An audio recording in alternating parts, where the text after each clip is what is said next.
ચાલો આપણે બાલવાટિકામાં worksheet 29 pattern બનાવો. તો આપણે 1 રૂપિયાનો સિક્કો, 2 રૂપિયાનો સિક્કો અને 5 રૂપિયાનો સિક્કો લેવાનો છે. તો જુઓ, મેં આ 1 રૂપિયાનો સિક્કો, આ 2 રૂપિયાનો સિક્કો અને 5 રૂપિયાનો સિક્કો લીધો છે. બરાબર. હવે પહેલાં છે ને આંગળીથી આપણે આવું કરી દેવાનું, આમ. પછી પેન્સિલ આપણે આડી રાખવાની અને આ કયો સિક્કો બન્યો? 1 રૂપિયાનો. આ 2 રૂપિયા અને આ 5 રૂપિયા 5 રૂપિયા.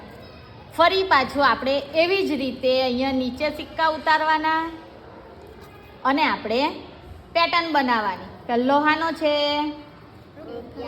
રૂપિયાનો. પછી બીજો શેનો છે? 2 રૂપિયાનો. પછી 5. જો છપાય છે? તમે આવું કરશો ને? આવડશે ને? Very good. ચાલો તો જુઓ, હવે પાછો આવી રીતે આમ આમ આંગળી ફેરવી દેવાની. લે આયસા, મેં કર્યું ને એવી રીતે પેન્સિલ આડી રાખીને કર.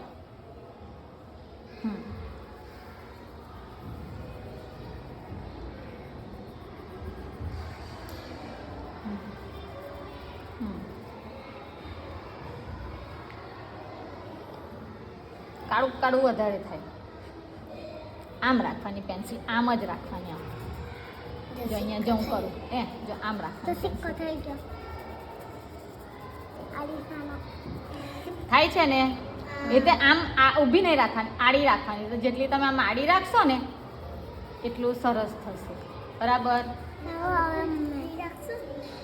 ચાલો હવે સિક્કા પાછા આપણે નીચે ઉતારવાના. 1 રૂપિયાનો, 2 રૂપિયાનો, 5 રૂપિયાનો. અને થોડું છે ને આપણે હાથથી આમ કરી દેવાનું, એટલે એ જ જગ્યા પર આપણે પડે. લે જૈનબ, પછી માં પેન્સિલ આડી રાખીને કર. લેના પછી માં પેન્સિલ લેવો મેં.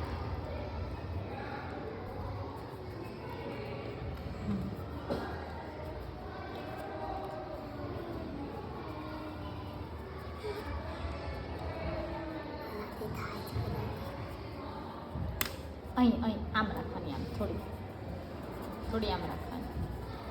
બરાબર. જો એમ થાય છે ને?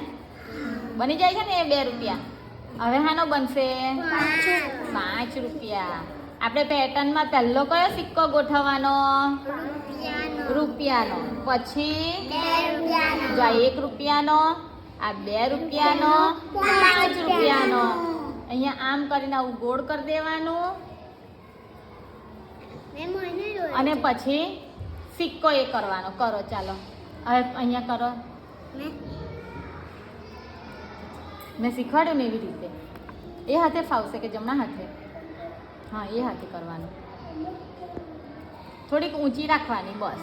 કરો.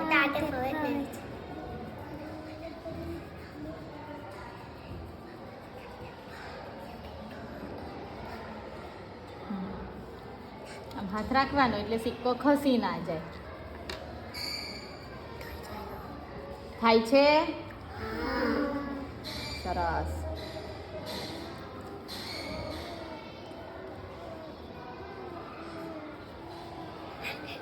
બતાવો કેવું થયું? દેખાયો 1 રૂપિયાનો સિક્કો? બને છે?